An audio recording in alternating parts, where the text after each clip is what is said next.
Day to the Palestinian people and indigenous people of occupied Palestine. Sad anniversary, 75th anniversary of the bombing of Nagasaki.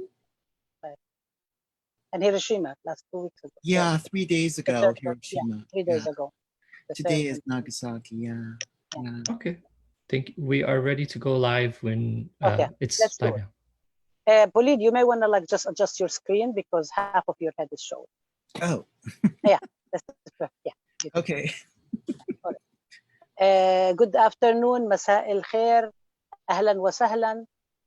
For everybody, I begin first with acknowledging that San Francisco State University sits on unceded Ohlone people's stolen land, unceded territory, and we acknowledge that and we uphold ourselves to struggling and resistance of colonialism in the US, in Palestine, Puerto Rico, in the Pacific, throughout Africa, Asia, and Latin America, wherever people might be. I want to also start by taking a moment of silence for all the martyrs who have fallen, whether it is here from for people who have fallen for Black lives, for indigenous life, for brown lives, for lives of everybody who has been fighting for justice anywhere around the world. The people who have fallen in the past and people who have fallen recently. I want to now just mention that we will go into the participants. I just want to say first that I'm very honored that this workshop is going to be moderated by Professor Margo Okazawa-Rey and myself, and we are going to do it in organic and engage with it as public intellectuals should and do, because we do believe in education for social justice, in justice-centered knowledge production. And so I will just want to first turn it over to, let me say what is this all about, and then turn it over to Margo. This is a workshop that is part of the American Sociological Association annual meeting. ASA was supposed to be held in San Francisco over this weekend, but because of the COVID-19 global pandemic crisis, the meeting has been turned to a virtual meeting. This workshop has a very long history. Formally, it's informally, many of us have participated in teaching and in thinking about pedagogical understanding for gender and sexual justice in Arab and Muslim communities. And many of us on this round table, on this workshop, have specifically been focusing on, but not exclusively on Palestine, but many areas. And this is an area that is quite important. And so we'll come back and we'll speak a little bit more about the workshop. But for now, ASA has accepted the workshop. It was supposed to be in person. It was turned into a virtual workshop. We have asked for a whole day pre-conference, but we were given 2 hours, actually 100 minutes. We stretched it to 2 hours. This is continues the work that we have done at the National Women's Studies Association, and also at the work many of us, as you will know here, many of the colleagues here, the mentors and the people who are participating have been engaging day in and day out. We have a long way ahead of us. The work is just beginning. And so I'm going to turn it over to my colleague, as Homadar says, Fem Sister, Sister Comrade Margo Okazawa-Rey, who I am so proud to have her as co-moderator with me. I want to also mention who are the people who are speaking today, the mentors. Let me just mention one line. We're posting the bios because actually people are so accomplished and have done so much in their lives, but we don't even have space to include everybody. So I will just say who they are. Homadar is an adjunct professor in critical studies and philosophy, California College of the Arts. Next is Mahasen Ahlam Muhtaseb, who is a professor of media studies and director of the Center for Islamic and Middle East Studies at California State University, San Bernardino. Next will be Mahasen Nasruddin. She's a lecturer in visual cultures and film production, College of Arts and Culture at Dar al-Kalima University in Bethlehem, Palestine. I mentioned, I will come back to Professor Margo Okazawa-Rey, who's Professor Emerita at San Francisco State University and the Barbara Lee Distinguished Chair in Women's Leadership and Visiting Professor of Women, Gender, and Sexual Studies and Public Policy at Mills College in Oakland, California. We also have Dr. Vida Samyan, who is visiting researcher linguistics at UCLA, University of California, Los Angeles, and she's a professor and dean emeritus at California State University in Fresno. And we also have Dr. Simona Sharoni, professor of women's and gender studies and special assistant to the president for diversity, equity, and inclusion at Merrimack College in Massachusetts. And last but not least is Pauline Park, who is the chair of the New York Association for Gender Rights Advocacy and president of the board of directors of Queens Pride House. I should say that none of the introductions that I've mentioned do justice. This is just a couple of words saying about each person to locate them. And the bios are available. The bios that we have cut down greatly are available for you to read and see. And I want to turn it over to my colleague, my comrade sister, Margot Kozawa, to start us off. Yes, Margot. thank you very much, Rabab. Welcome, everyone. Thank you especially to our panelists. We're very excited to host this session. And please, before we begin, I invite each of you to kind of just take a moment to write down some of your burning questions about this topic of teaching Palestine, in quotes, right? Around the multi-level, complex, historical place that is Palestine, right? So take a moment just to write down a couple of your questions. And then the second question that I hope will help frame our conversation today is, asking ourselves, when and what actually are post-colonial? Like, what does that actually mean in practice, in lived experience? And the third question is, having lived under colonized situations in many places where we are, or being part of the colonizer group, or straddling both sides, right? What kinds of human beings must we become to live in a society that we are trying to imagine for the future?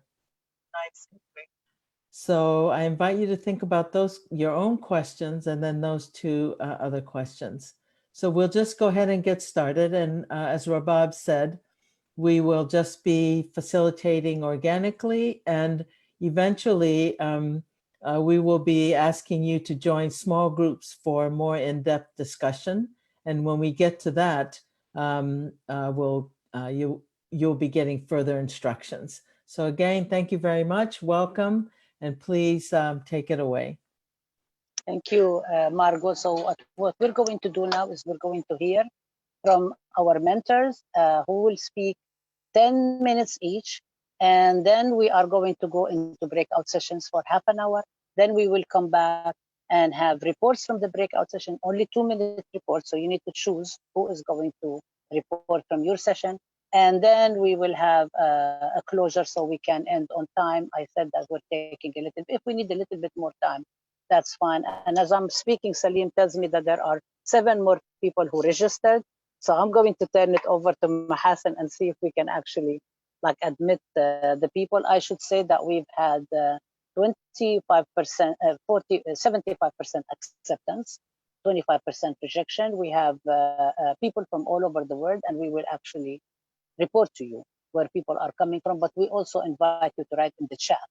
Please say your name, your program, the city, state, country you're from, so people get to know each other. So I'm going to turn it over now to my colleague who joined us from Palestine, from Bethlehem, Mahasan Nasruddin. Mahasan, please. And Mahasan is going to be speaking about reading the histories of indigenous communities and gender and sexual justice, focusing on Palestine. Thank you, Rabab. I'm very honored to be among everyone here tonight, my time. It's still day over there. And what I will be doing today is basically I'll be screening excerpts from my most recent film. It's a short film. It's titled The Silent Protest, Jerusalem 1929. And basically it's about a day in the life of the Palestinian women's movement pre-1948, pre-Nakba. What I would like to be the questions that I would like to raise through this work and also through the research that I've been doing over the past years is from my position as a filmmaker and a woman who's living in occupied Palestine, a mother as well. What does it mean to do subaltern women's history through film? How can we use subaltern archives and also colonial archives to write the story of women? And I think one of the most important questions to the work that I also do is seeking resonance between the past and the future. In other words, why is it important for us to look into the past and how we can learn from history with resonance for what we are living in the context that we are living in today as women, not only in the region, but also in the globe. I would, without further ado, I would screen some parts of the film, and I hope, we will be able to take it further in the discussion sessions. So Salim, I will be screening, share screening, right? And then I would do this. Oh. Right. Perfect. We're seeing your screen.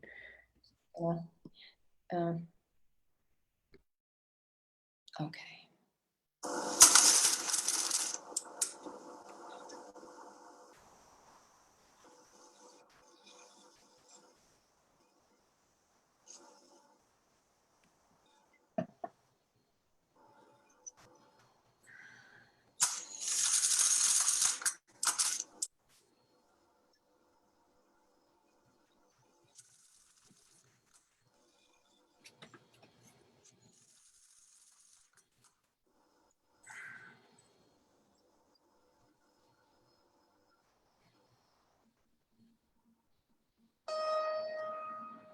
البلاد في فوضى عارمة. العام 1929 أوشك على الانتهاء. الأحداث التي شهدناها في الآونة الأخيرة ستبقى محفورة في ذاكرتنا. الدمار المروع أمام أعيننا يزهق أرواحنا ويطال ممتلكاتنا، يجعلنا غير قادرين على السكوت أكثر. وها أنا أتحدث عما سيسطره تاريخ اليوم للمستقبل.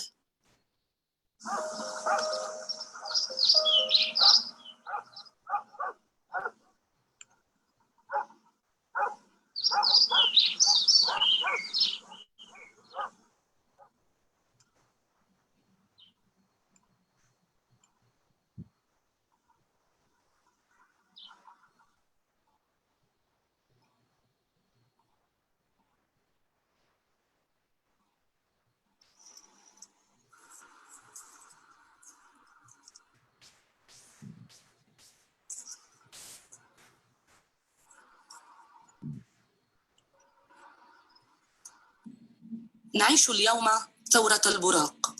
السياسات البريطانية تصب في مصلحة الحركة الصهيونية، تدعم خلق دولة يهودية على أرضنا وتحويلنا إلى أقلية في وطننا. البلاد مفتوحة على مصراعيها للهجرات الصهيونية بدعم وتمويل من صانعي السياسة والمال.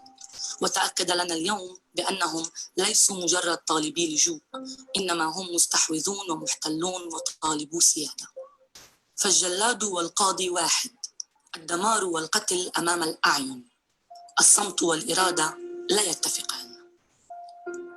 علينا أن نحمل الحكومة البريطانية المسؤولية الكاملة عن كل ما جرى ويجري في البلاد.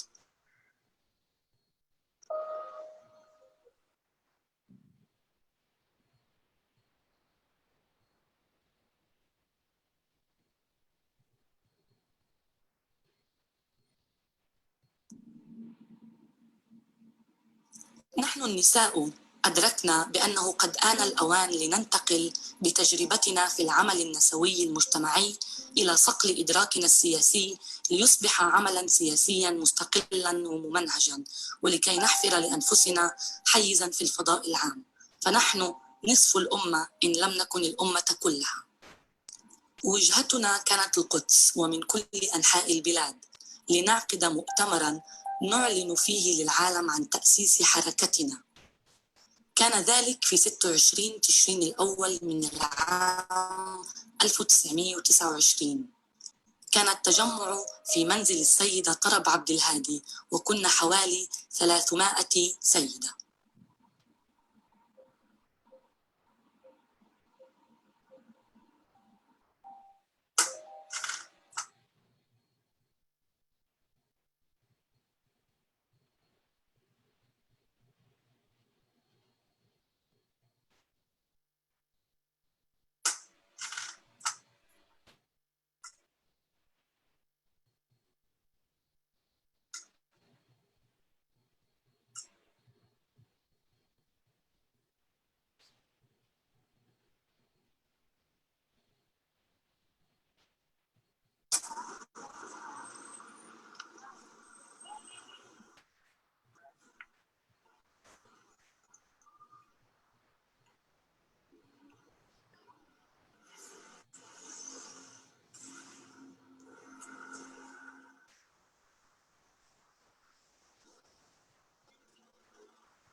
طلع على كتير مهم انه بس هيك في فرزه كتير صغيره، بس هاي مش كتير بارزه لبرا اللي الثانيه، بس بكل الاحوال مش نفس الحديد، والشباك مربع يعني مش هذا. لم تكن البداية سهلة، ولكن بإصرارنا استطعنا أن نرسم الخطوط العريضة لحركتنا السياسية، والتي كانت مفتوحة لجميع العناصر الوطنية. لم نختزلها بحزب سياسي أو طائفة أو دين. نص دستورنا بكل وضوح على انخراطنا في العمل السياسي المستقل.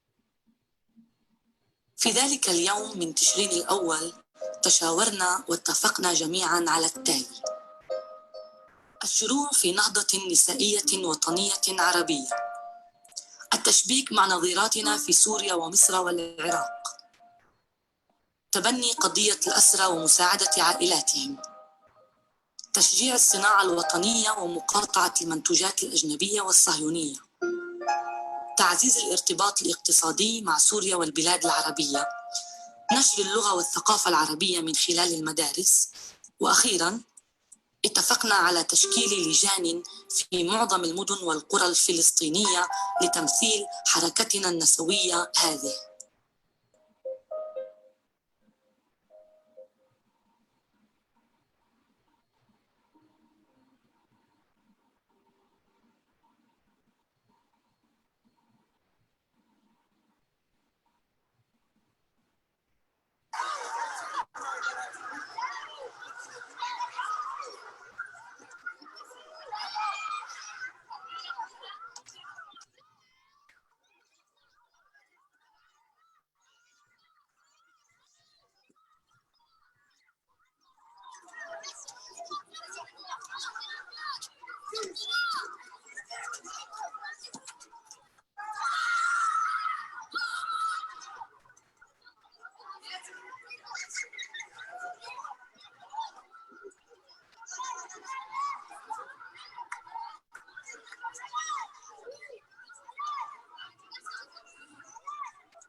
مرحبا محاسن معاكي. أهلا.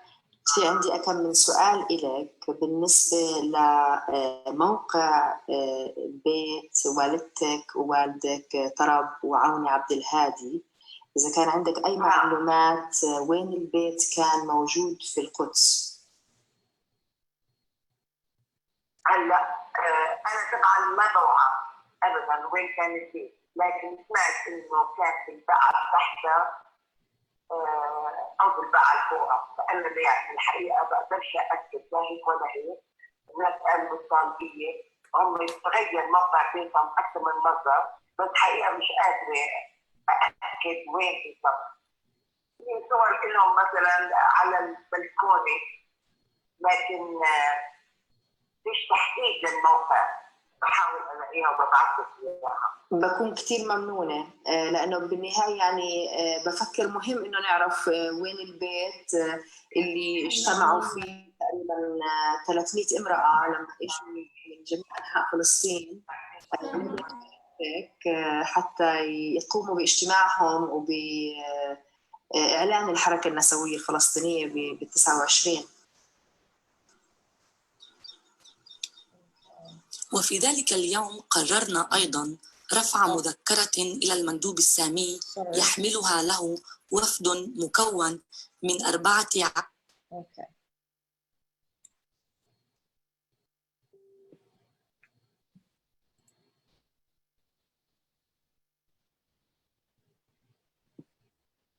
Hello?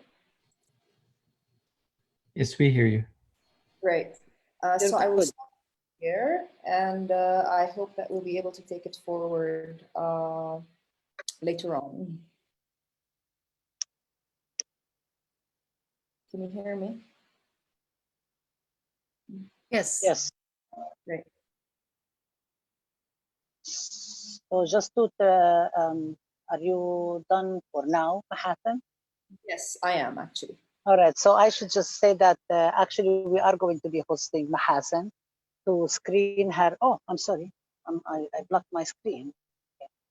We are going to be hosting Mahasan to screen her film and actually talk about how did this come about, and people can also have a discussion about it in the small group because we just don't have enough time. But this is just a taste for everybody to see. The next speaker is going to be Simona Sharoni, and Simona is going to speak about Zionism and anti-Zionism, gender and sexual justice. So I pass it on to you, Simona. Let me unmute myself. Welcome, everyone. I have a few slides just to give people a sense of what I framed my contributions to the conversation to be. So I am going to share these briefly here, and it's always okay. Let me go to my present. Okay, so while it's loading, I wanted to make sure, I think it's not new to those of us who have been doing this work, but sadly, there's still people who resist the framing of Zionism as a settler colonial project. So this is what I was asked to say a few words about, and that's how I'm going to frame some of my discussion. So I thought that it would be useful to look at Zionism and anti-Zionism in relation to one another in the same way that we look at domination and liberation.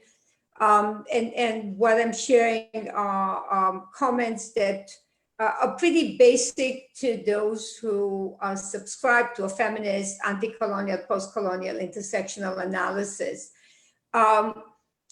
It's not a political, it's not a matter of political ideology to say that Zionism is a settler colonial project. It's a fact. One needs only to look at a a short film that Hassan was showing as an expert for, and look at history, including history by Israeli historians right now. What was ideological was the mainstream narrative that presented any critique of Zionism as similar to anti-Semitism. And partially it's because Israeli propaganda managed to present Zionism, ironically, as a national liberation movement for the Jews. I think there's still large segments of the population in Israel and in the US and other parts of the world who still, for reasons that I will allude to, buy into this. But it's very important to look at the history of anti-Zionism and see that it was very much cosmopolitan, international, or what we would call right now transnational, making connections between different struggles and situating Zionism as a settler colonial project in relation to other projects, to other settler colonies. And, since this panel, we as panelists are based in the US, we're talking about the settler colony that marks our present geography in the US, for those of us who are based in the US. So the project of challenging it to be able to center on gender justice and sexual liberation, sexual justice always involves challenging silences and challenging silencing. And those can involve challenging master narratives, Israeli propaganda, and the support that it has in different parts of the world, including in academia, and challenging exclusion and marginalization, both in formal settings and in academic and non-academic spaces, including in social justice movements. So, of course, as I said, the intersectional approach for gender and sexual justice is part of a broader struggle for liberation and justice in poor Palestine. And Bob, myself, other people who are on this panel have tried to make very clear that there is a broader global transnational context to our struggle. And, when people were talking about, let's say, the liberation of Tibet, and that had resonance in some liberal circles that Palestine did not, we used that to do this, but also we made connections with the movements for Black Lives before even it had the current banner, and because before the renewed focus on systemic racism and police violence in the US, it was clear to us that we have to connect racism and marginalization and other systemic equities in Palestine to other struggles that we're involved in. The context is this ongoing colonization and political repression, but also ongoing resistance, including resistance led by women and people who identify as lesbian, gay, bisexual, transgender, and queer, both in Palestine as well as in other parts of the world as part of solidarity. And again, the standpoint of solidarity is one that has been central to my teaching about Palestine and more generally, and especially to my advocacy. So I'd say my advocacy has informed my teaching and vice versa. I want to spend the last few minutes I have to talk about the global pandemic. That is the most current dimension of a perpetual crisis, and I'm taking liberties. This is not what I was asked to talk about, but I recall that the Bob and myself and a few other people co-authored a piece on our efforts at the National Women's Studies Association to talk about boycott, divestment, and sanction, and it was for a special issue of the International Feminist Journal of Politics that focused on crisis. In other words, they already had an issue, and we wanted to get our piece on BDS published. And we thought, oh, there's always crisis in Palestine. That frame of crisis actually fits. I think that when we talk about the current crisis, and before I say a few words about it, I want to just mention again the particular frame of propaganda that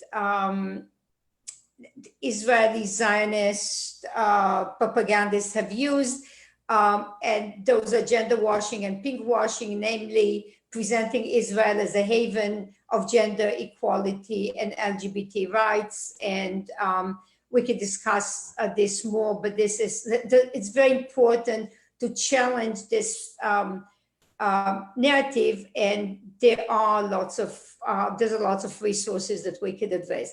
So now I want to say a few words about COVID-19, this global pandemic, and its impact on women and other vulnerable groups, especially in Palestine. So the multiple crises here, there's the crisis of the ongoing colonization and political repression that could have gotten even worse if the plans for annexation, for Israeli annexation of additional 30% of the West Bank would have gone into effect on July 1st. They have now stalled for a little bit, but probably not for good. We have an economic crisis that has taken its toll more on women than on men. Of course, that's because of the kind of global inequities in access to labor market and to fair wages. We have the burden of unpaid care work falling disproportionately on women. This is globally the case, but it is more so in Palestine.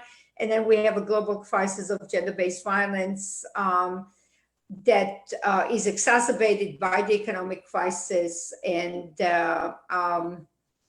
all the closures. So I just want to end in focusing on the resistance by reading an excerpt from a press release that was put out a week ago by Al-Qaus, one of the queer organizations in Palestine that connects all this crisis. And I read, the struggle to combat societal and state violence against the queer movement in Palestine unfolds in complex ways. And my screen is now blocked,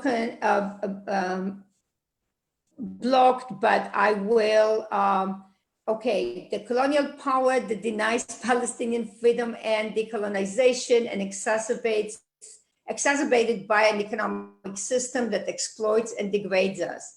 These violent foundations give rise to the pink-washing narrative, which opportunistically weaponizes our own pain against us, both on the global stage and within our communities. We stand in fierce opposition to the colonizing force that erases our struggle, then uses us as a fig leaf for its oppression by claiming to be our salvation. From under this double-sided boot heel, we must now also contend with the public health crisis ushered by global pandemics, which has only exacerbated existing power disparities and oppressive dynamics. And with this, with solidarity to our queer brothers and sisters in Palestine and other people who are making connections and demonstrating their resistance and fierce opposition to oppression, even under the most difficult circumstances.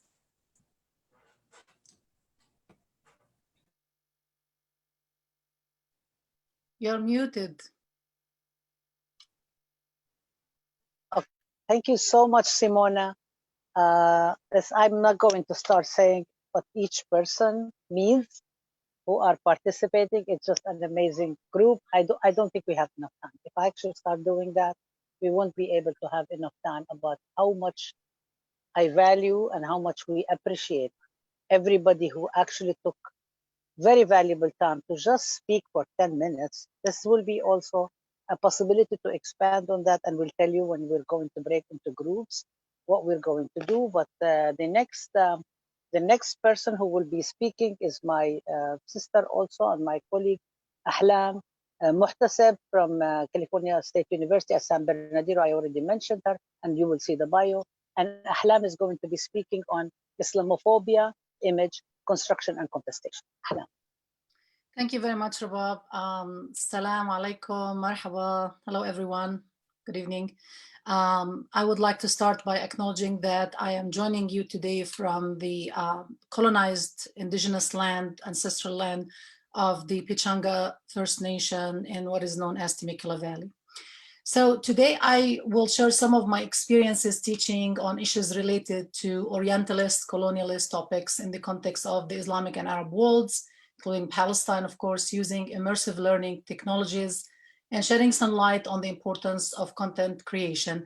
And I'm happy to see Mahassan's film because I hope I will have a little bit of time, maybe at the end, to also talk a little bit about the importance of content creation and knowledge production, including, of course, media production and my film 1948 Creation and Catastrophe.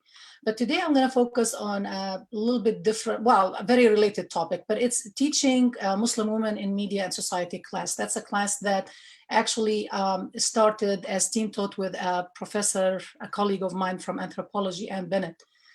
And then I took on this class and I started teaching it since 2007 by myself. This course takes a cross-disciplinary and case study-based approach to the teaching of poorly understood yet critically important populations, and those are Muslim women, across several different regions, contexts, and set of complex issues. The class, as I said, was first team taught, and then I took over. First, we tried to use a decolonial approach to teaching using post-colonial critical scholarship mainly. We also shared films, news stories, blogs, websites in our classroom as secondary texts. And in addition, when I started teaching it alone, I experimented with the virtual community of Second Life when I offered it in the winter of 2013. And I will focus a little bit more on it. It's a little bit technical, so I hope we'll have time to go through it.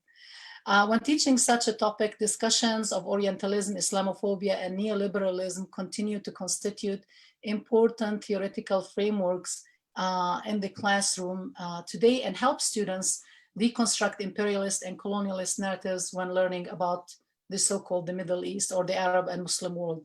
However, this could also be a defensive pedagogical strategy when we end up defending, those regions and the people of these regions against the US and the West, and thus it does not necessarily depict the people of the Middle East as having agency.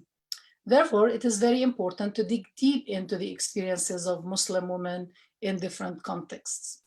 Another main challenge is in teaching these classes on those regions is competing with or challenging media's coverage of these regions and those populations.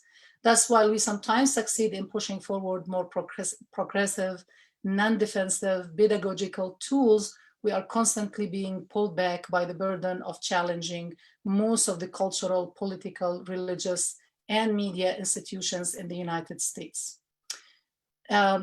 Discussing contemporary media and culture can never be accomplished without touching on various current political issues due to the ongoing so-called war on terror.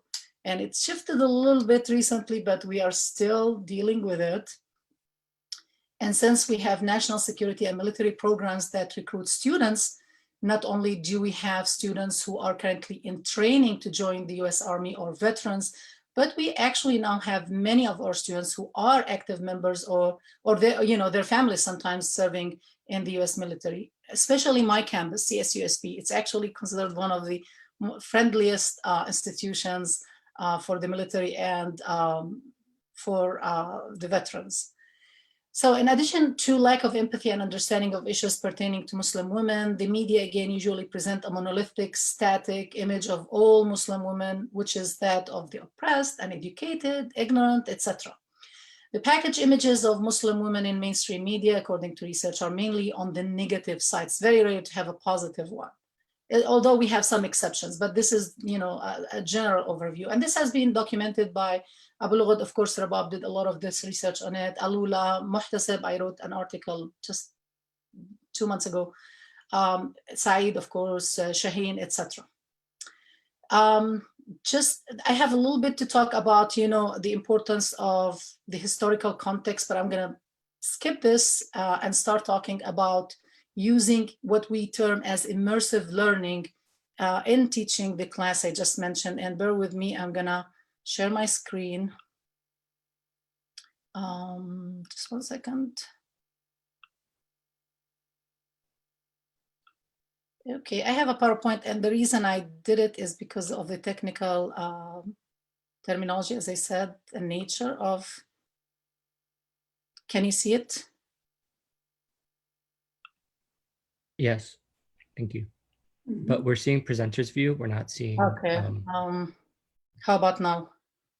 Yeah, now we see the Okay. PowerPoint. Okay, I have to do it this way because I'm using 2 screens. As long as you can see it, that's fine. Okay. To resize it. So as Rabab said, my topic is Islamophobia, image constructions and contestations, and I'm gonna focus on immersive learning. First, let me very briefly define immersive learning. It's, when we place individuals in an interactive learning environment, either physically or virtually. And now, of course, we do a lot of virtual learning with COVID-19, so it becomes even more important. We place them in those environments to replicate possible scenarios or to teach particular skills or techniques. Simulations, role play, and virtual learning environments can be considered immersive learning. And my focus is going to be on Second Life, because this is the assignment that I'm going to be focused on it. Second Life, it's an online space that imitates real life, basically. I mean, that's the easiest way really to define it, in which participants create avatars to represent their virtual identities. What is interesting about Second Life is that people could experiment with either real, dual, or multiple identities, and they could do also gender swapping when they do or when they do identity swapping, which includes gender swapping and other possibilities that are sometimes impossible in real life. So the assignment was adapted from Sylvester 2012, who experimented with gender swapping only. For this assignment, the students were required to create an avatar of a Muslim woman wearing the hijab in Second Life and to visit both certain visual places specified in the assignment and other virtual places of their choice. Let me now show you a little bit about also Second Life and its uses. So these are some of the avatars and how they might look like. More avatars. Now it's very interesting that Second Life is not taken seriously sometimes, because most people think of the fun part. You can be anyone. You could use it for educational classrooms. You could be anything like an angel or this thing here, which I don't know what it is. So those are different avatars. They could be, sci-fi characters, etc.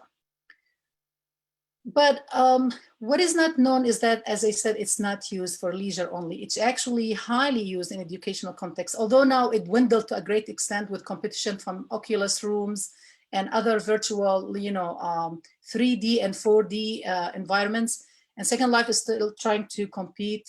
So they are trying to revamp the whole, look and feel and experience there. But you know, it's crucial because you can communicate with others while walking, running, swimming, etc. through the avatar. You can build the avatars and study humans' physiology, anatomy, anything, medical procedures, fashion design, visit museums, you know, replicas of famous sites in the world. And I will show you an example. This one here, this is a video, actually, a screenshot of a video where they learn, you know, the inside of the heart for medical school. This is several, actually, universities have campuses, and they still have them, like Stanford University and other famous, you know, institutions of higher education. So these are some of the educational benefits, and including immersive learning, you know, where someone is immersed actually in a certain experience. And that's how I used it actually in the class I just went over. So as I said, for the assignment, the students were required to create an avatar of a Muslim woman wearing the hijab in Second Life. And you know, I was very, you know, loose about the definition of a hijab. They could choose a full hijab or just, you know, like a bandana or whatever they felt they wanted their representation to be, as long as it's visually a Muslim woman. And as I said, to visit certain areas.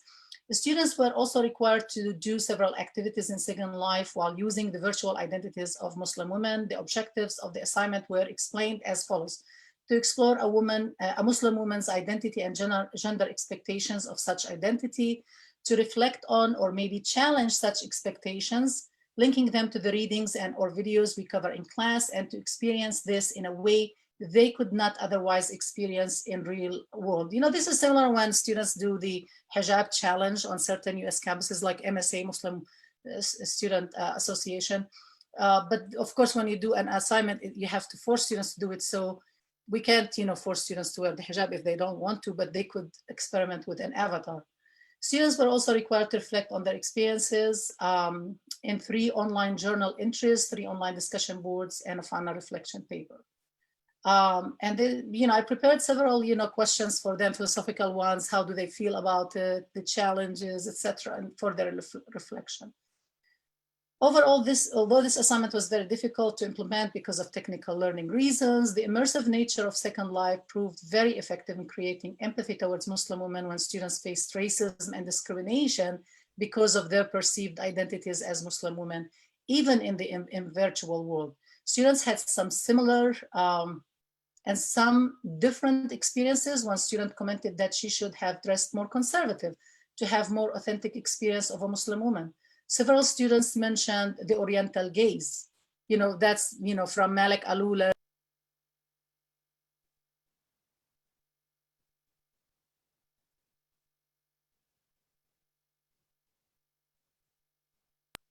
Somebody muted me. The host muted me. Did I run out of time? No, sorry, it was not me. Okay, someone muted me. Anyway, the Oriental gaze from Malik Alula, from, of course, Edward Said also, which was an important theme of class reading. And this was a scaffolded, you know, highly structured assignment throughout the quarter.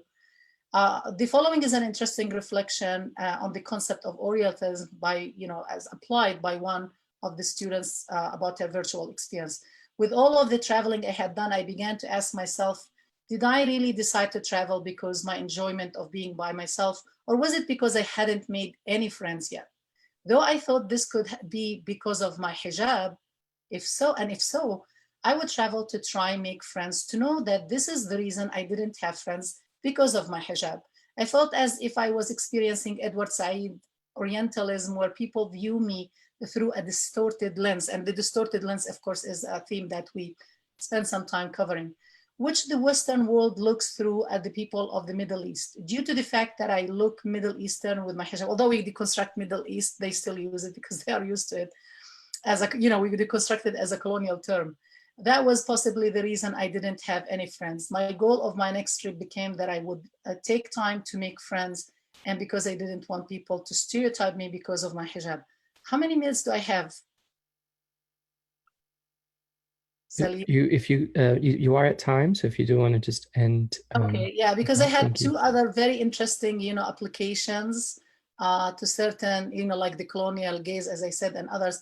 But I will, maybe I could discuss those and more, when we break into the rooms. So let me just show you a few images and then probably I will stop. So these are, this one on the right, if you see, it's not user friendly. So she was able to cover the head, but not the body, because it takes some actually programming language, and I had to teach them that, but they still suffered some, issues trying to dress their avatars. Some of them met in virtual world. So this is one student, and this is another student. This is a student who, well, they did the stereotypes, of course, and talked about that, but that was in the museum of Afghanistan, and they visited the Rawa site, which is the revolutionary women of the Revolutionary Association of Women in Afghanistan, part of the museum, and did some activities, learned about Afghanistan, because it's a huge topic, of course, when we talk about the rescue narrative, in service of colonial conquest. Some people just, when they chose things, they chose, how would someone react to a Muslim woman in a disco, for example? Different looks. Actually, this one looks very, very similar to the student. The student was more tech savvy and was able to recreate her image with a hijab. Anyway, so I have several of these. I can go over them later. And yeah, this is, as I said, the Afghanistan Museum. So I guess I have to stop here. It was a very interesting experience, and I would love to repeat it in spring. Thank you for listening. I just, yeah, can I just, sorry, Rabab, just 1 second, you are muted. I just want to show my film website. Ahlam, can you save that maybe for okay. Yeah, I'm not going to show anything, but this is the website and I can talk about it later. 1948 creation and catastrophe. Thank you. I'm really sorry to press you for time, but we also have other participants and we just don't have enough time. It's just a question of actually having these amazing scholars to speak, or actually having one or two and cut it short. So we chose to expose people to you and amazing scholars, and then be able to kind of like expand on this later. The next person to speak will be Huma Dar. Huma Dar has just, as I mentioned earlier, she was just coming back from a rally on Kashmir, and she will be speaking. Can you hear me? She will be speaking on occupation and liberation, particularly on Kashmir, and she will also speak for 10 minutes. So thank you. Please go ahead, Huma. Take it away. Rabab Habibti, I could not hear you at all towards the end. Oh, I just said that you also have 10 minutes. Take it away so we can have the breakout rooms. And I'm really sorry for actually pressing people for time, but we want to get through everybody, have everybody speak and have the breakout. Okay, so there's some setting where I have lost you. I wonder if others are hearing you or not. Are you hearing me? Can I can hear the both of you. We can hear you. Okay, all right. Please go ahead, Huma. I'm going to shut it down. Huh. Okay. Can everyone hear me? Yes. Okay. So I'll go. Thank you so much, Rabab and Margot, for organizing this workshop.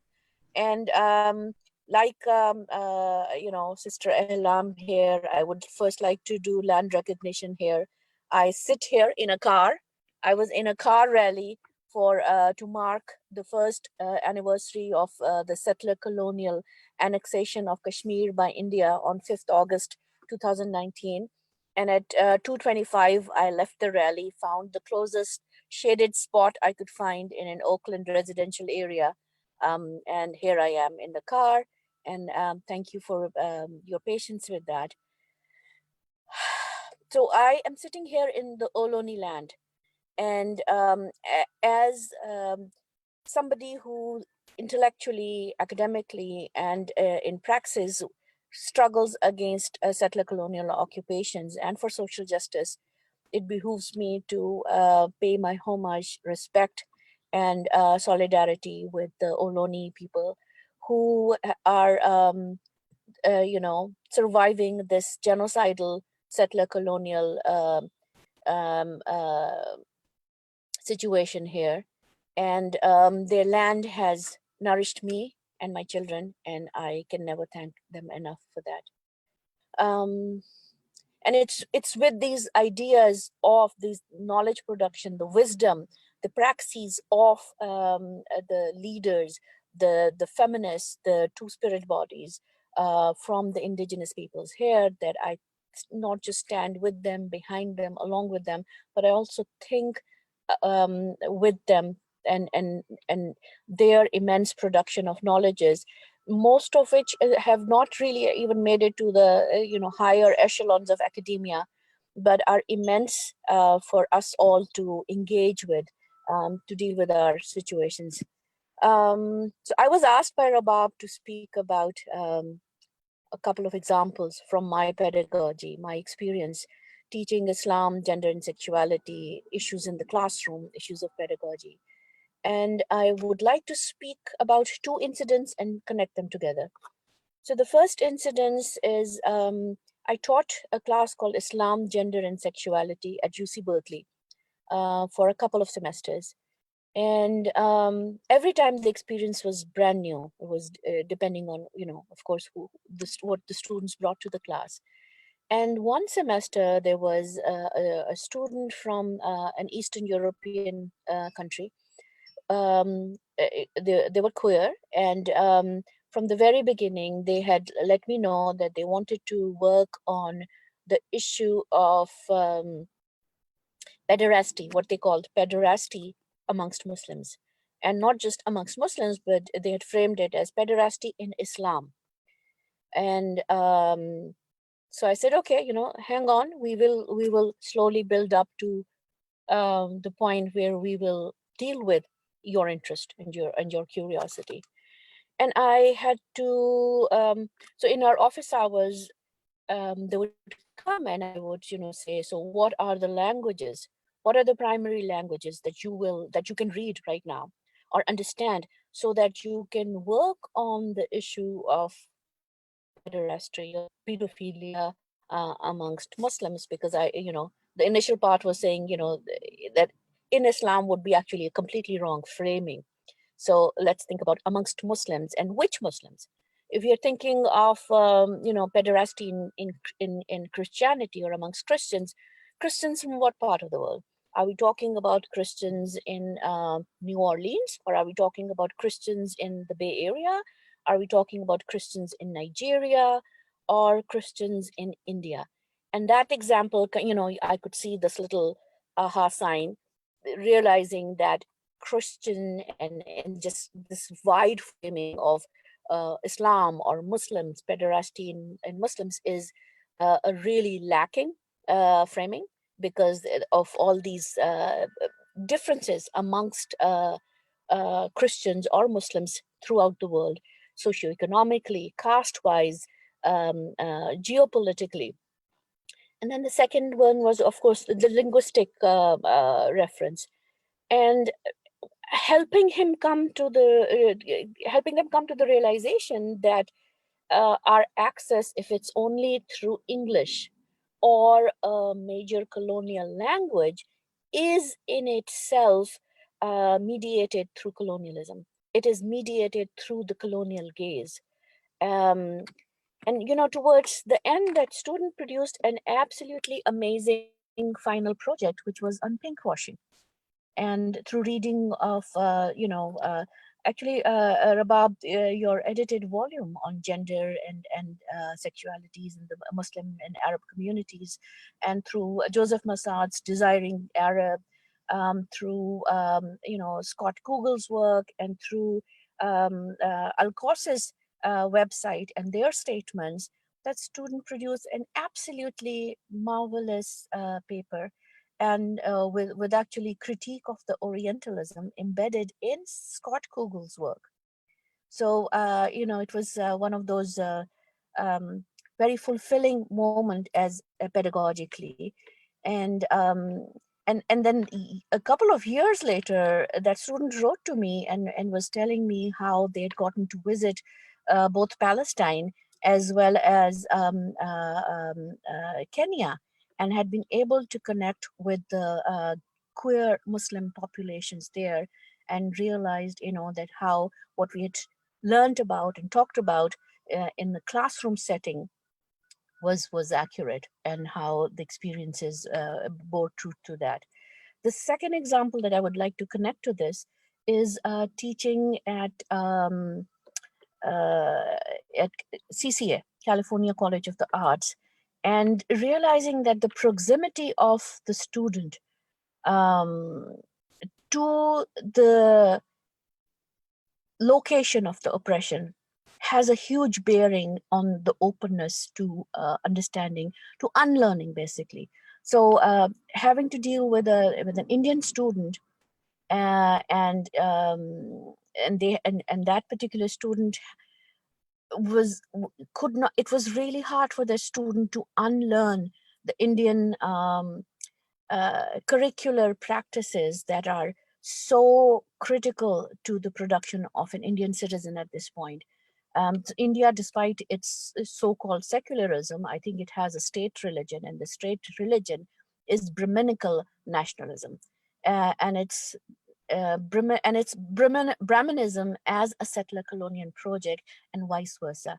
I think the entire production of caste emerges from the Brahminical settler colonial project of 2,000 to 3,000 years ago, and it has carried on into Kashmir as a methodology of governing and colonizing us. So the student, all the sites, all the sources that they would get were overwhelmingly Indian nationalist, Hindu nationalist, actually. And then for me, it was a teaching moment to then describe to the entire class to be aware of the sources, to be aware of power embedded in the sources. And especially in places like Kashmir, where our population is, 14 million under Indian occupation, and the population of India is more than 1.34 billion. So they easily outnumber us 99 times over. We are like less than 1% of the population. And again, the historical context of the colonization of Kashmir, which meant that we were enslaved in many different ways, and to the fact that in 1931, the literacy level amongst Kashmiri Muslims, the overwhelming majority of Jammu and Kashmir, was less than 2%, which is equivalent to that of to the Dalits, the erstwhile untouchables of India. So that gives you a sign of where we were placed socioeconomically. And so whatever knowledges you find online in the libraries, there will be very few from Kashmiris themselves. There will be very few sources, websites, etc., that would be coming from Kashmiri Muslims themselves. So just being aware of the power dynamic even in our sources. And again, the pedagogical takeaway from that for me was that it was much easier for me to teach about Kashmir to the American students, to Caucasian students here.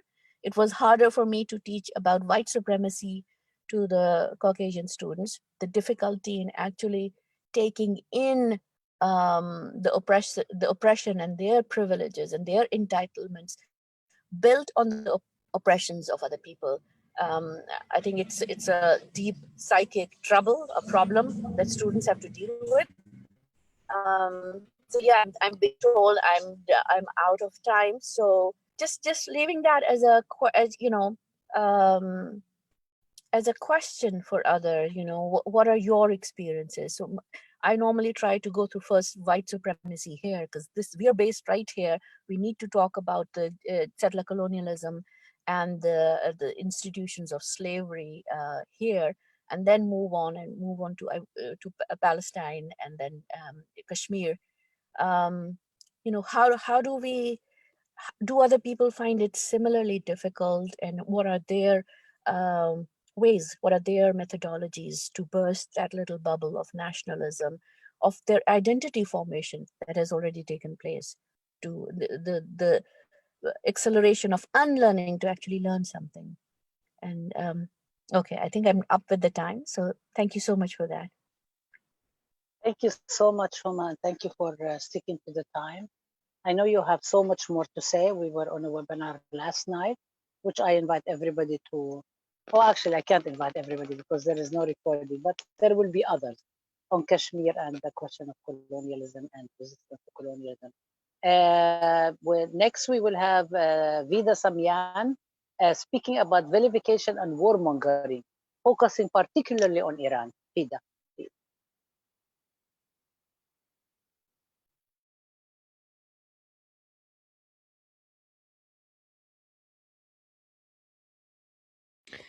I sent you a request to unmute your, yes.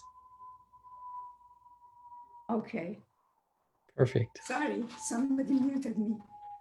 I was saying that it's an honor for me to be on this panel with such accomplished scholars. As someone who has spent most of her life fighting against US intervention in Iran and West Asia, my belief in the necessity to express dissent and work toward fundamental change has been shaped through praxis. So I'll share some observations about Iran and the struggles and accomplishments of women in the post-1979 revolution.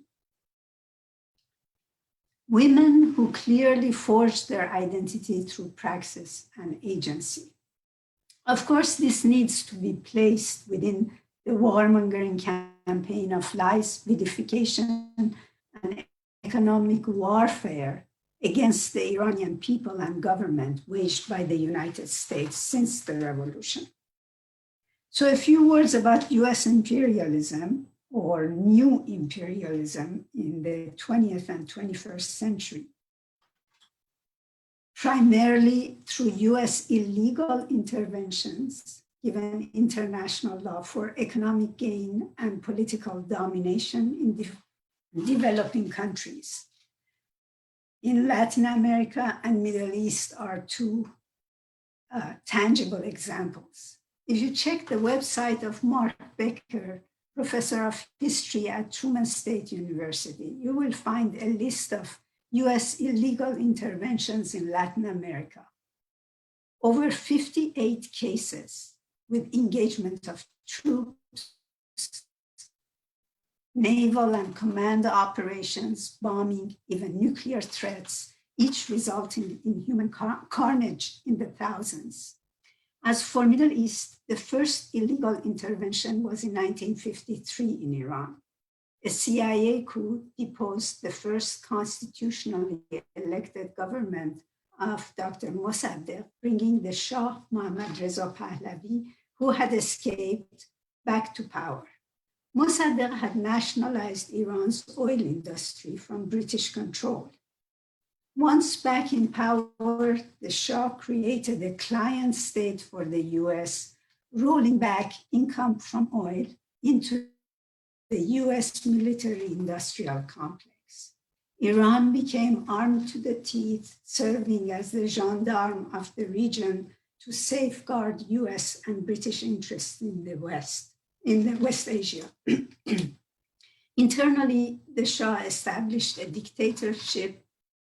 He developed a notorious secret service, SAVAK, trained by Israel and the US, arresting any opposition, resulting in thousands of political prisoners, torture, and execution.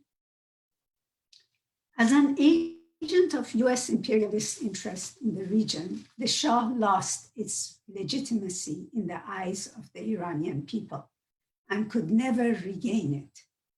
It was this loss of legitimacy that partially led to the massive revolutionary movement of 1978-79, something totally unprecedented in terms of its magnitude and unity, encompassing all sectors of the society.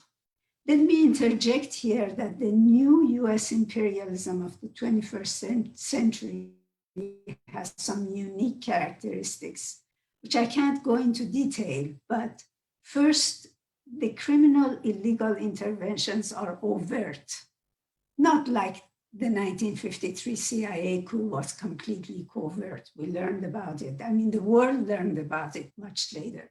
Second, there is a consistent campaign of lies and deceit. And there are many examples of that, but just think about the weapons of mass destruction. An outright lie to begin a war of destruction on a whole nation.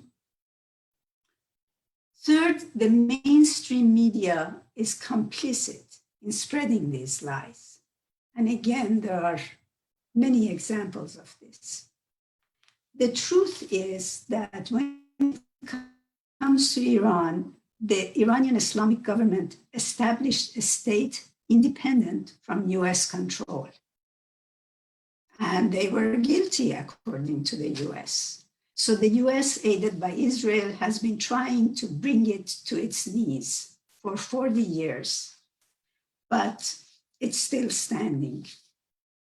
Now to the question of women. Once the Islamic Republic was established with a revised constitution, the first line of attack came down on women's civil rights with compulsory hijab and other restrictions. What emerged and continues has been a grassroots women's movement engaged in regaining civil rights.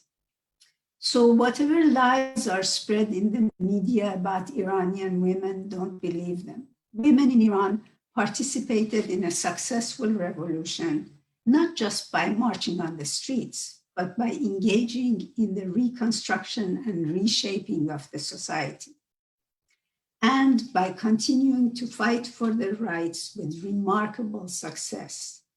In an article titled "From Islamization to the Individualization of Women in Post-Revolutionary Iran," Azadeh Kian-Thibault argues that, and I quote, "The Islamic Revolution was the first Iranian social movement to draw the massive and active participation of various social groups of women with distinct cultural and ideological aspirations, from modern to traditional, from religious to secular.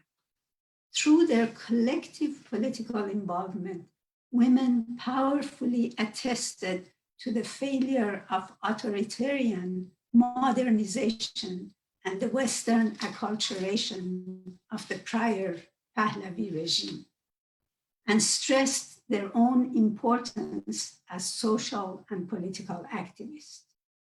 These women erroneously came to be considered in the West, I think this is important, as fervent advocates of traditionalist values of gender inequality. The reason for this is twofold. Western observers, and I should add even Western feminists, wrongly analyzed the Islamic Revolution as anti-modern and traditionalist because the majority of women demonstrators were veiled or had scarves. And in Western eyes, veiling and subordination correlate. The result was an irrational hostility against a stereotyped image of Iranian women. Sweeping generalizations that followed were the logical outcome of this perception, when in fact, Iranian women are actually heterogeneous in terms of their social aspirations, mode of life, and demands. The implementation of Sharia in the aftermath of the 1979 revolution has paradoxically triggered the autonomy and individualization of women.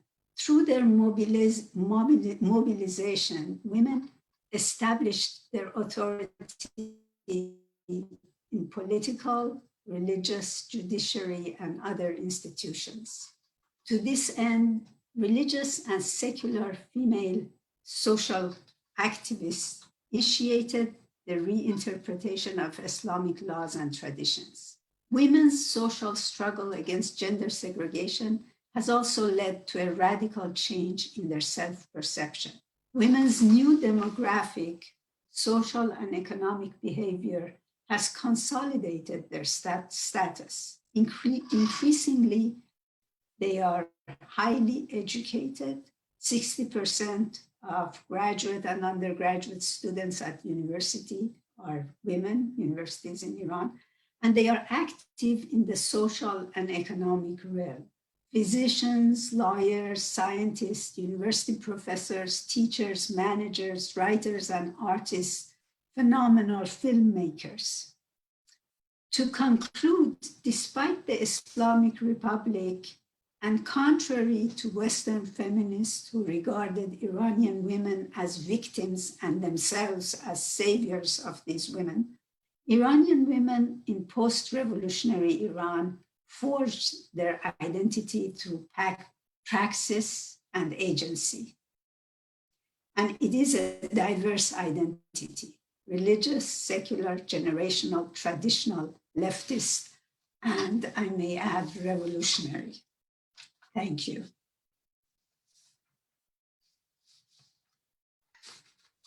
Thank you so much, Vida. And thank you also for sticking to the time. So last but not least, we're going to have Pauline Park also speak for 10 minutes. And actually afterwards, we're kind of like running out of time. So we thought we're not going to go to breakout sessions, but we're going to have a general discussion where people can raise questions, post suggestions, and so on. So we will direct that, and we will take a stack at the time. We want to make sure that everybody gets to speak, and so on. We will be having more of these discussions later on. So I'm going to turn it over to my comrade, Pauline Park. We've been in the trenches many times. So take it away, Pauline. That's right. Thanks so much, Rabab. Last time we saw each other was, I think, when we were marching in the Queer Liberation March here in New York last year. And it was great to be marching with you in that event. I will definitely try to keep this to 10 minutes, even though the presentation that I'm going to give actually took considerably more time when I gave it. I was invited by the Palestine Solidarity Alliance of Hunter College, of the City University of New York, CUNY, to talk about the pinkwashing of the Israeli occupation of Palestine at a forum on BDS, Boycott, Divestment, and Sanctions. BDS, a striving for Palestinian liberation, that took place at Hunter College back on November 30th of 2016. And what I did was I wanted to talk about pinkwashing in the context of 5 Zionist shibboleths, as I'd call them, and explode each of them in turn in a nonviolent manner, no violence here, and talk about how they're used by Zionists to attempt to defend the occupation and the apartheid regime in historic Palestine. Number 1, Palestinian society is monolithically homophobic and transphobic. Actually, I think what I'll do is I'll list the 5 and then I'll go into detail.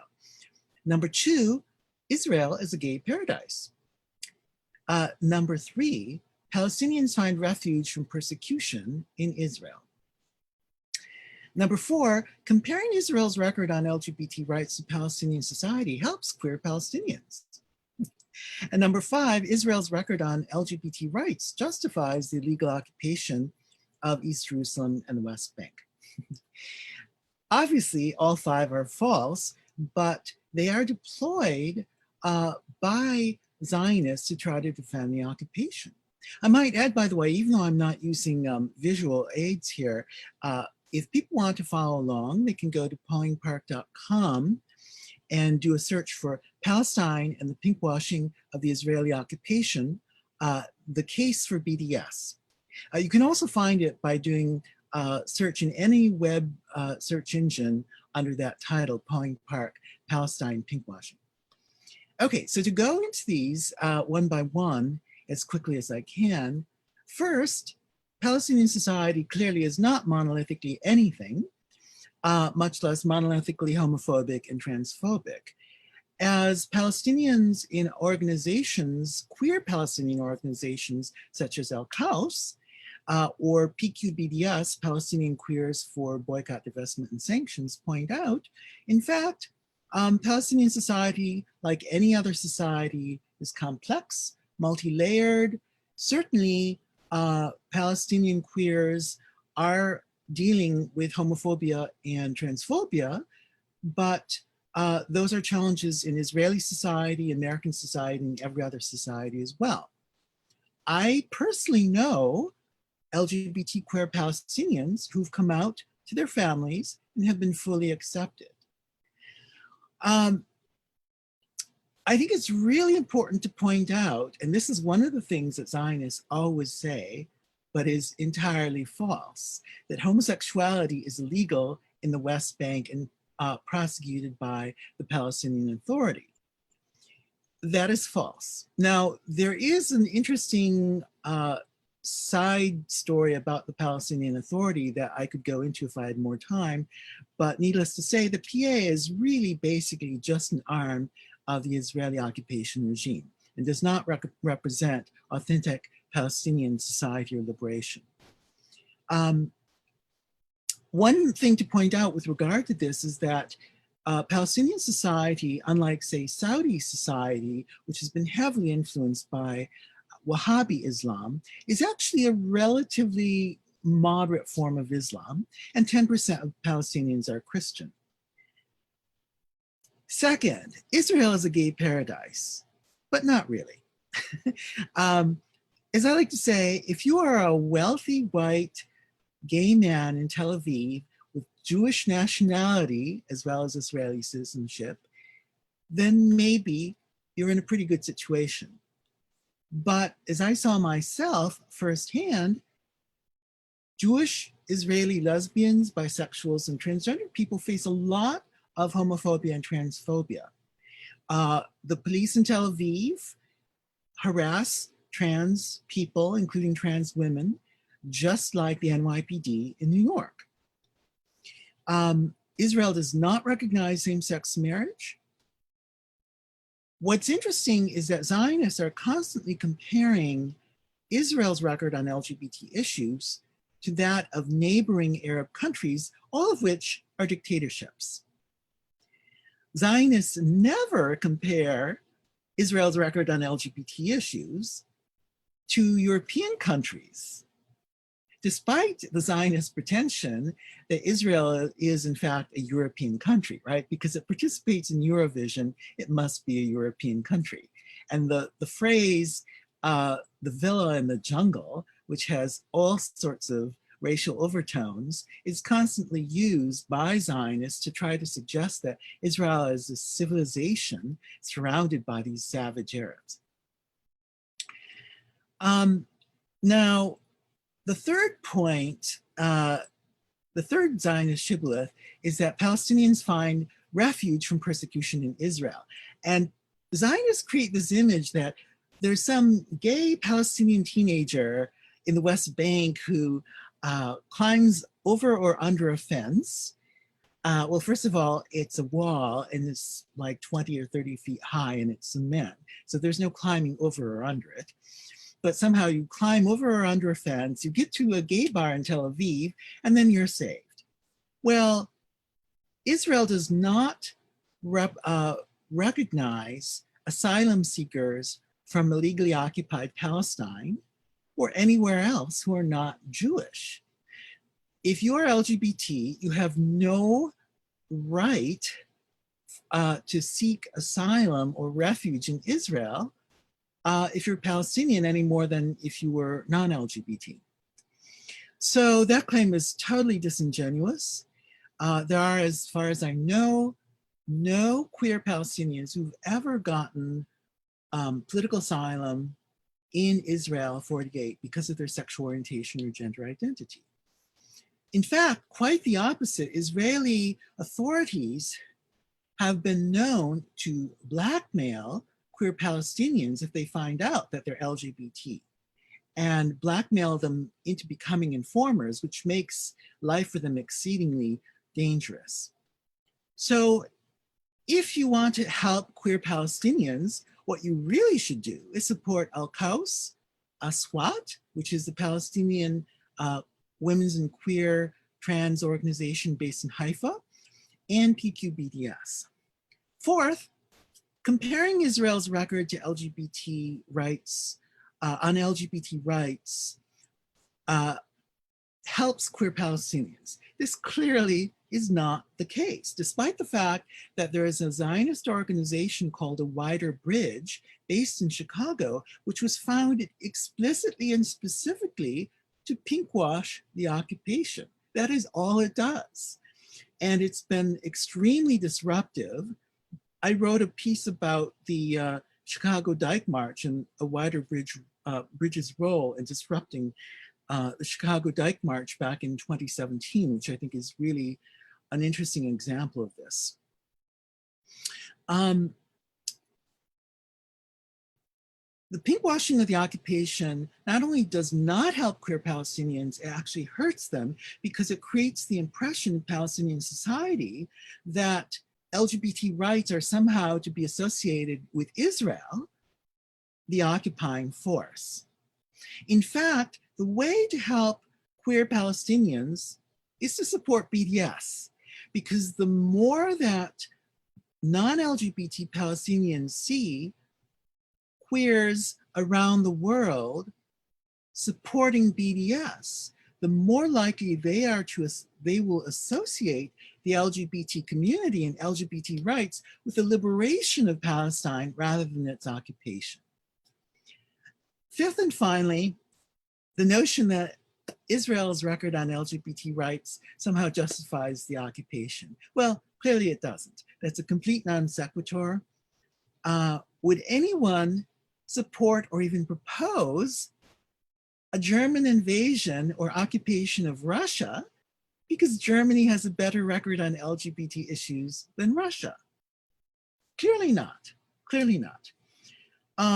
So what we need to do is, in fact, deconstruct the discourse of pinkwashing.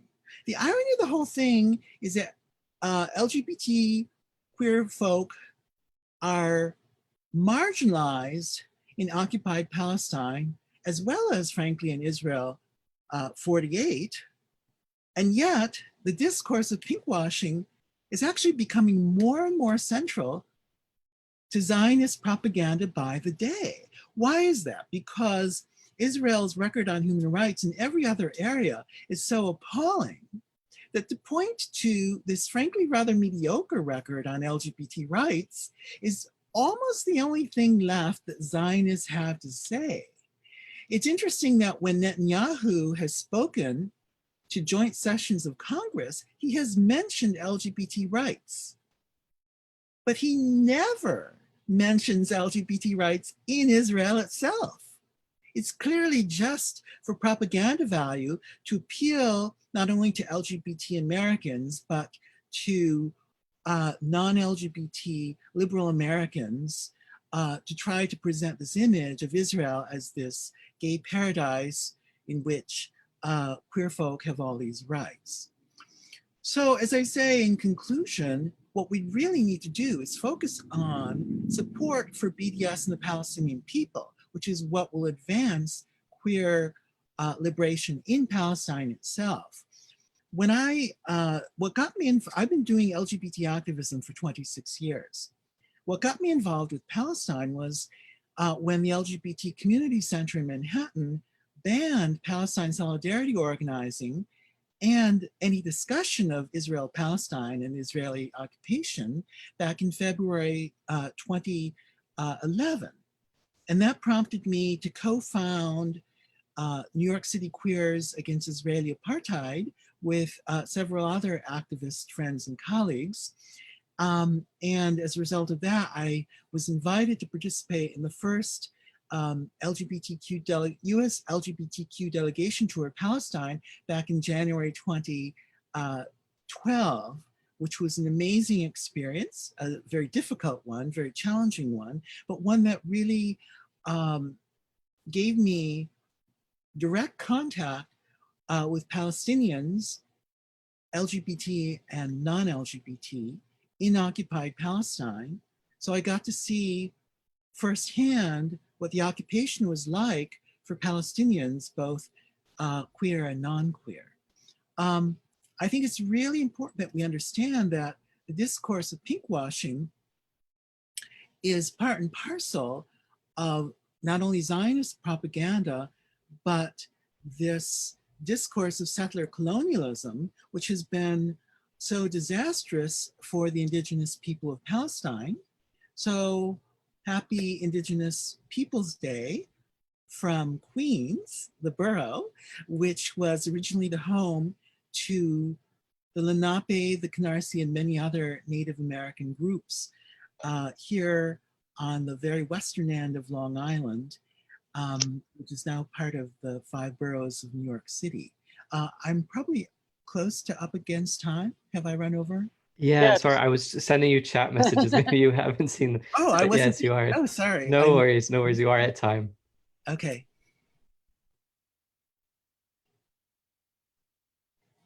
Right.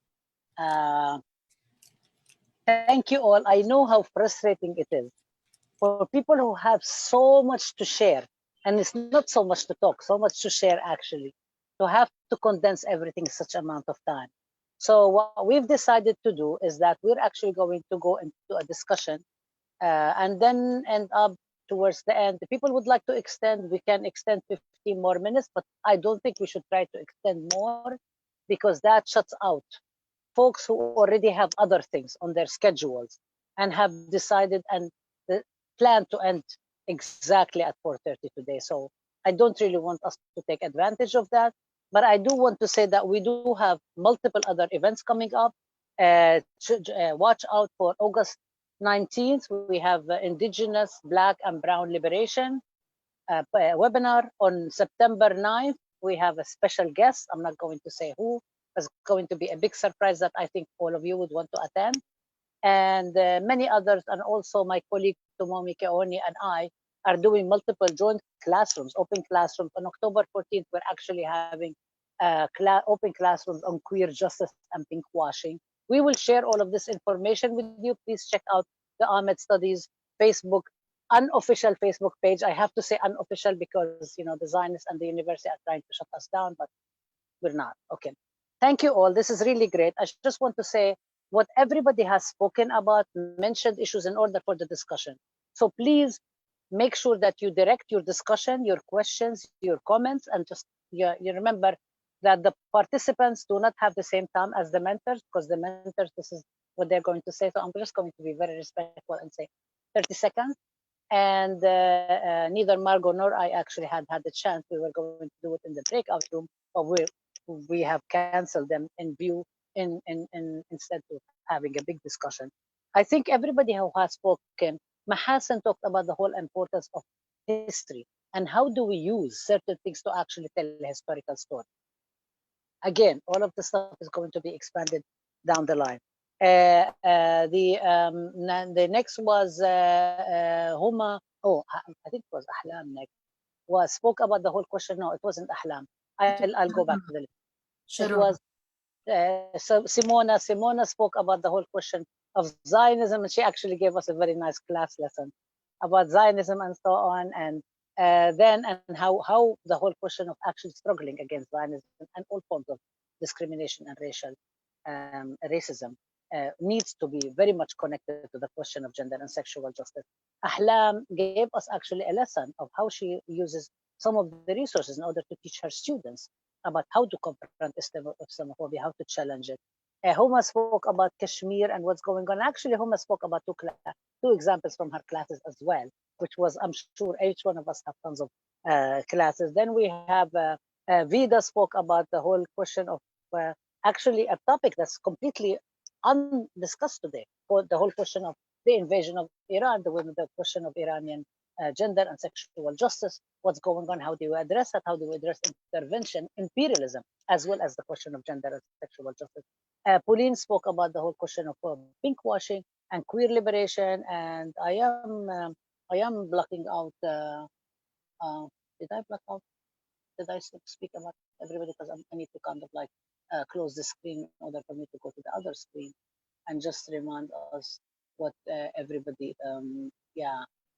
spoke about. So I think, I mean, all in all, everybody brought up the question of kind of like, how do we think about the indivisibility of justice? How do we think about bringing gender justice? So I want to actually open it up and have people actually ask questions, make comments. Maybe the participants would like to comment on each other's questions and so on. I also would like to ask people if they are interested in something of this sort, let us know, because really we would like to organize a longer, like 1 day or 2 day kind of a workshop.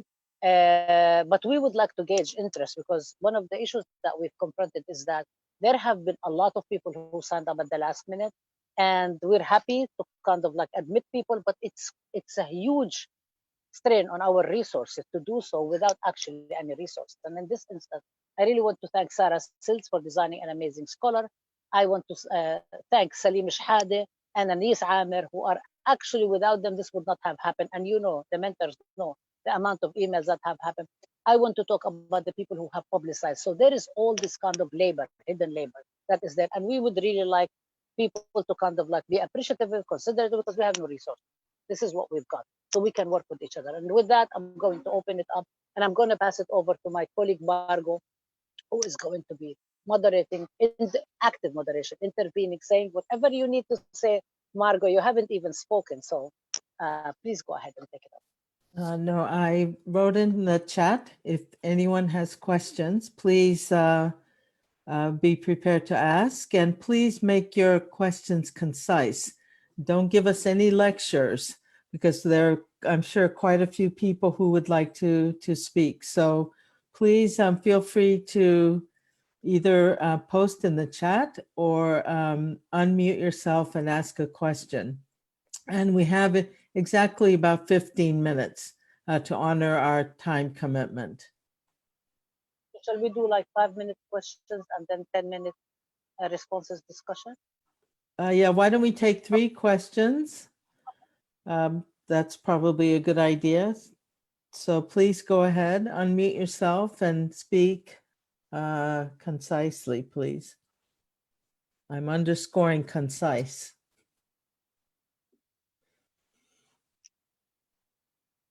Please just jump in. Unmute yourself though, everybody, unless you're in a noisy situation, please feel free. There's one question from Huma. How many of the respected participants and attendees teach about Kashmir?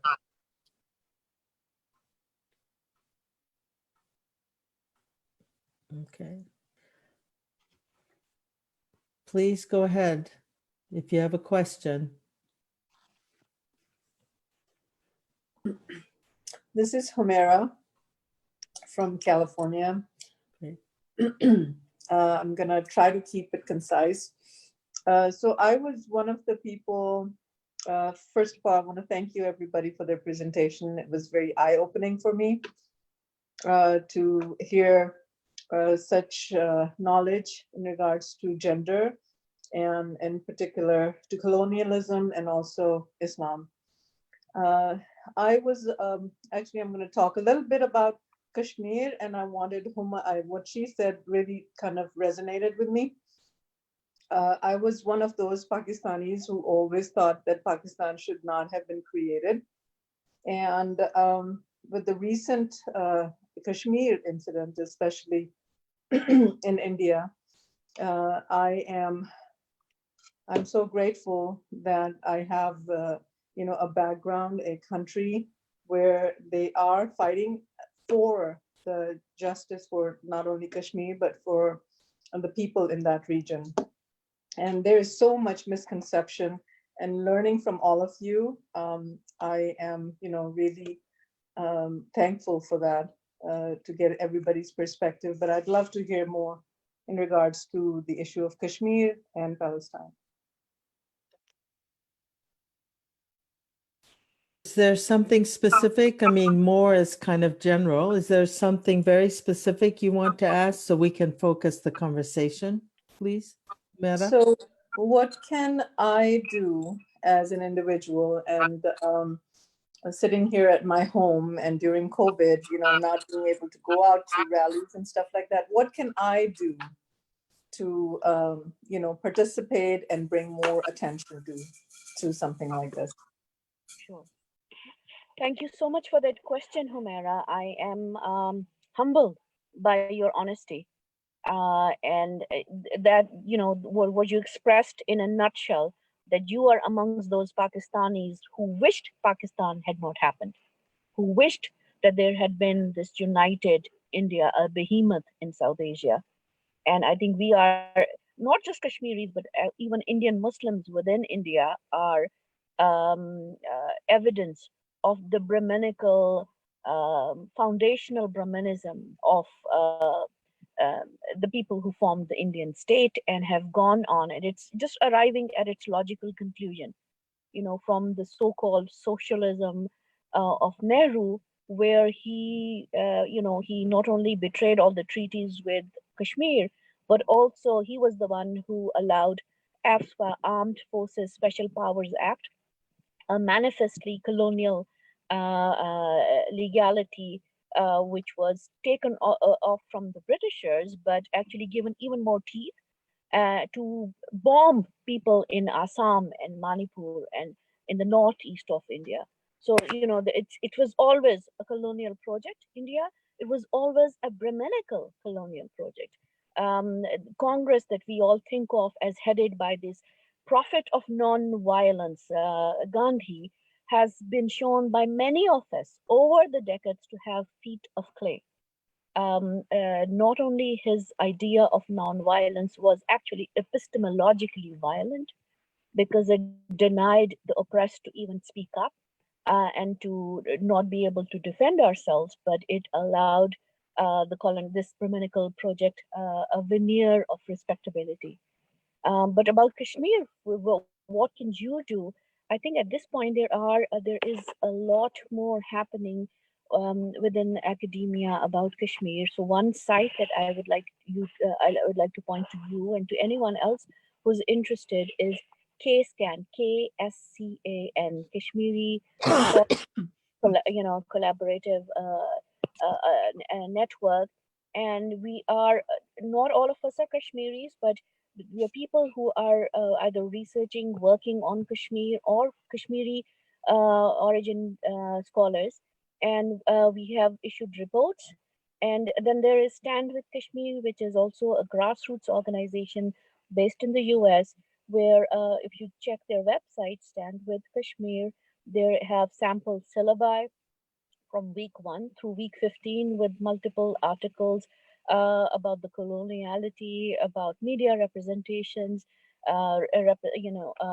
women's activism, the phenomenon of the enforced disappearance, the phenomenon of the mass graves. So I don't know how many of you know that. Huma, yeah, I just want to just stop you because Oh. I'm sure there are more questions. If you could put those websites in the chat, I think that would be very helpful. Oh, I will do that. Thank you so much, Mark. Yeah, thank you, Huma. Thank you, Humaira. Can I just add about Palestine, just very briefly? I think it would be really great, Humaira, that one of the problems that we all have is actually being able to get this across multiple audiences. So one of the things, especially now, we're all, and many of us are cooped up, and we are unable to reach people. And the people who are attacking us have tons of resources, a very strong political machinery, and so on. So one of the things that would be really, really helpful to kind of pass the word of mouth, to organize, to mobilize, to tell people what is there, to let people watch, have people kind of have a discussion about it, and so on. I just wanted to say one more thing, and I will just end in 30 seconds, is that I think we really need to have a very, very big discussion. We've been doing it for a very long time, but it's been kind of like we've been confined because of the COVID-19 crisis, and we're having to choose what to do online and what we want to do. But I really think we need a very big discussion about the whole question of colonial borders, boundaries. What do they mean? And what do they mean when people actually are asking for their independence, and I'm not asking the oppressors for their independence, demanding their own freedom and so on. And how do we actually bring all of that together? There's a very, very big discussion about the whole question of nationalism, colonialism, borders, boundaries. And all these borders have been created by colonial power. Anyway, it's not we didn't choose to create them. So I think it's really, really important for us to actually have those discussions as well, to create webinars, to create discussions around them, until we are able to be able to have this in person, in classes, to meet with each other face. Okay, yes, and there are two more questions that I want to make sure we catch. One is a question about how are there resources for talking, and this is from Atafe Ahmadi. Are there resources to talk about gender and sexuality within Islamic communities? Sources and perspectives or on what people are actually doing? That's one question. And then maybe a couple of people can respond to that. If you know resources, then please put those resources in the chat. And I think they're especially important. And then Jesse Stuhlman is asking regarding Second Life, did you witness any brown face or voyeuristic tendencies from white students' engagement with the technology? And if so, what advice do you have? So first of all, any resources on discussing gender and sexuality within Islamic communities, Muslim communities? And the second question is about voyeurism from white students.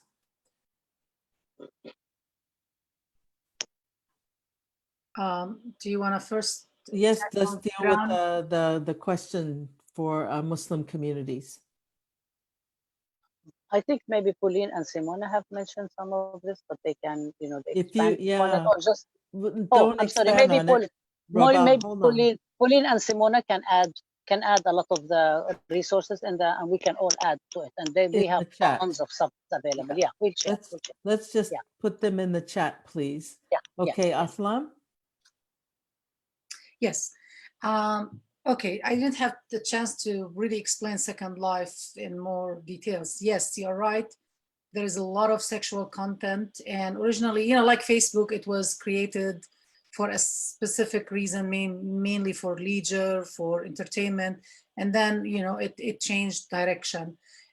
So similarly, in 1999, Second Life was created to replicate or to give like a virtual replica of the world where people can experiment with 2-dimension, sometimes 3-dimension or 3-dimensional experiences of roaming the world, basically virtually using avatars.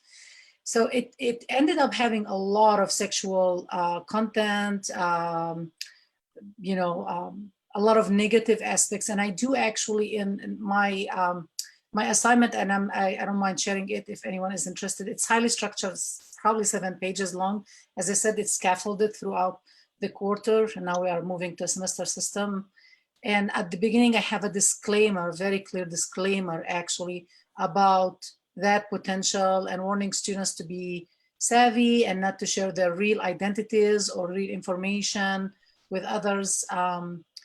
Because of exactly what you mentioned. Now, in terms of brown face or black face, I taught this assignment only once, and I'm going to repeat it in spring. So when I did, and I had a lot of technical issues, then I became the graduate coordinator, and I started teaching only graduate classes, or mainly graduate classes. So I didn't have the chance to replicate this. We'll see in spring. When I taught it, I didn't have any white male students. I had two male students. One was African-American or Black, and one was a Latino student, I think, if I remember correctly. So a brown and a Black student in class. No, they did not. We didn't have this issue at all. We had other issues in terms of people feeling an ethical dilemma. They felt like they were lying, basically, because they were doing the gender and identity swapping. So they had to reflect also on this when people asked them, who are you, what is your name, etc. And they gave actually not accurate information. like we do in social experiments, basically. So that came up. Other things came up in terms of people talking about, and I have, examples I wanted to read. I didn't have time to. People talking about the avatar becoming an extension of their identity and caring about the avatar and what the avatar did and didn't do. So for example, one student said, I had to really act myself. They reflected on their perception, as I perceive a Muslim woman with a hijab would do in public, right? Maybe in my real life I would do this, but I don't, perceive a Muslim woman do that in real life. I think the most interesting part was really reading the reflective essay and they did 3 journals and 3 discussion boards. The journals were only between me and them on 3 activities, and the discussion boards were open to the whole class. But the reflective essays were more interesting because they had to reflect on the experiences and relate them to the theoretical aspects of the class. And this is when those, notions of identity, empathy, deep understanding of others' experiences came about. Thank you for the question, Jesse. And I think, just drawing from what you said, Ahlam, it seems to me that in teaching anything, but particularly these topics related to colonization, sexuality, oppression, there's a deep kind of an ethical and moral obligation as well as political, right? And so how do you think about those as an instructor? I think is really important. And, perhaps one of the things that can be discussed is getting together some critical pedagogical principles related to teaching of these subjects. Are there other questions? Okay, here's a good one. This kind of question always comes up. And it's interesting, the donors always want to bring together Palestinians and Israelis and have a kumbaya moment. But anyway, that's a whole nother topic. What practical strategies can we use to help white liberal Jewish students to understand the impact of Zionism on Muslim women? Also from South Asian students from South Asia and China to understand Islamophobia in their respective countries, right? And I think that last question is important because in many parts of the world, Islam and Arab or Middle East are conflated, right? And of course, we know that the biggest Muslim communities are outside those regions. So I'm just thinking about that. Any responses? I can take the first part, and in saying that I don't think we should cater to Jewish students because, and we have a good reason why not to. In the same way that we shouldn't spend a lot of energy trying to change men. We have an opportunity now to really use an intersectional analysis and talk about responsibility and accountability for systemic inequities. So we present the framework and then people could assess, depending on their privilege, what work they're willing to do. And there are definitely examples of people who question their upbringing as part of the dominant narrative of Zionism that shaped how they think about Palestine. So I just want to say here briefly that people have been talking about the concept of white fragility. I think catering to Jewish students will reinforce white Jewish fragility. That's a double whammy there, and really cater some resistance. So I think it's really important to use an approach that, similar to what Pauline said, create space for students within a broader framework of interrogating master narratives, sexism, racism, homophobia, transphobia, Zionism, to allow Jewish students to engage with the ways in which they have been oppressed, but also have been implicated in oppressing others. Could I mention something with regard to the East Asian context? it was interesting because when I was in Israel, Palestine, I think my experience is probably not unusual in this regard, which was people are constantly looking at you and evaluating you, asking the question, friend or foe. And so because of my Asian face, they couldn't necessarily know, you know, that I was a Korean American adoptee or whatever. But the Asians, the East Asians who visit Israel, Palestine, or at least the Israeli side of the Green Line, a lot of them are Korean Christians on pilgrimage. And one of the things that I discussed with the Palestine Solidarity Group in Korea, by the way, there is one, which in and of itself I think is really important to note. I gave a presentation there 5 years ago to members of Palestine Peace and Solidarity in Seoul, is that in South Korea, 40% of Koreans are Christian. And Zionists have very cleverly used that, just like they solicit the support of Christian Zionists in the US to try to ensure South Korean support and the support of the ROK, the government of the Republic of Korea, for Israel and the Zionist project in Palestine, to build solidarity based on that shared sort of Judeo-Christian biblical narrative, when in fact, what really needs to be articulated as a counter-narrative is the fact that the country that I was born in lived under a brutal foreign military occupation for 40 years. And so when speaking, obviously every Asian country is different and there are different circumstances. In the Korean context, it's really important to point out the parallels between the Japanese occupation of Korea and the Israeli occupation of Palestine. I'll just mention China very briefly, which is, I think we're all aware that the PRC regime is engaged in cultural genocide, not only in Tibet, but in Xinjiang, where there's an Islamophobic discourse which is being used essentially to try to eliminate Islam.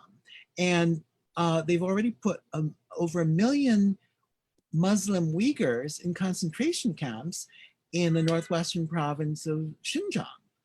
And at the same time, the PRC regime is fostering closer relations with the Israeli government. And so all of these various relationships, as well as Narendra Modi's BJP government, fascist government in India, which is forging ever closer relations with Netanyahu's apartheid Israel, have to be articulated both with regard to the specificities of those geopolitical relations, but also these larger questions that we've all been talking about. Thank you. And if you can put any resources in the chat about what you just spoke about, that's really important. And, you know, just regarding also South Korea, the massive US bases presence is essentially an occupation. Yes. So I just want to recognize that. We have time for one more question before we give just a quick final word to all our speakers very quickly. Any last questions? Okay, time's up. Let's have 1 minute kind of closing comments from our speakers, and then Rabab, you have the final word. Okay. So 1 minute per person, I think. Okay, I think Huma goes, Mahasin goes first.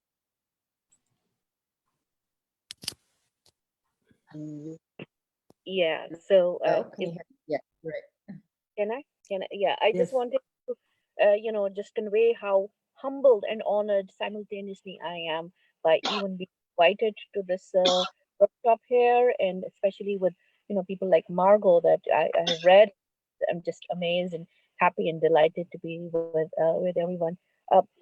The statement that was just posted for the laying the foundation of the Hindu temple in Ayodhya on August 5th, and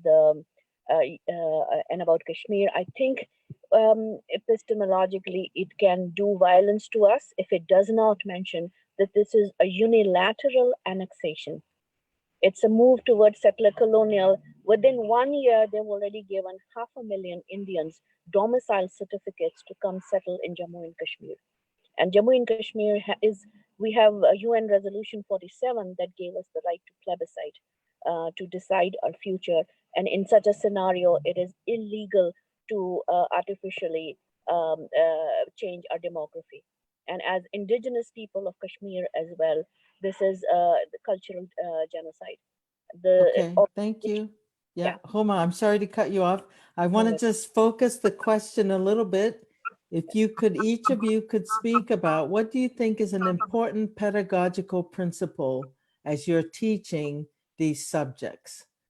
So if you could focus your comment on that, that would be great. And Homa, if there's time, we'll come back and give you a second chance. But for now, thank you. Mahassan?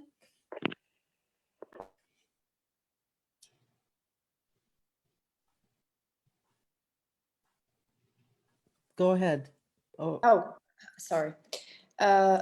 Basically, if I heard the question right, I think what is so wonderful about this workshop is that it's actually bringing together different approaches and different ways to think about decolonial approaches to dealing with not only Palestine, but also the indigenous. And I think, the indigenous question. And I think, it's finding also these overlaps between indigenous groups and indigenous people and how we can form solidarities actually on the ground.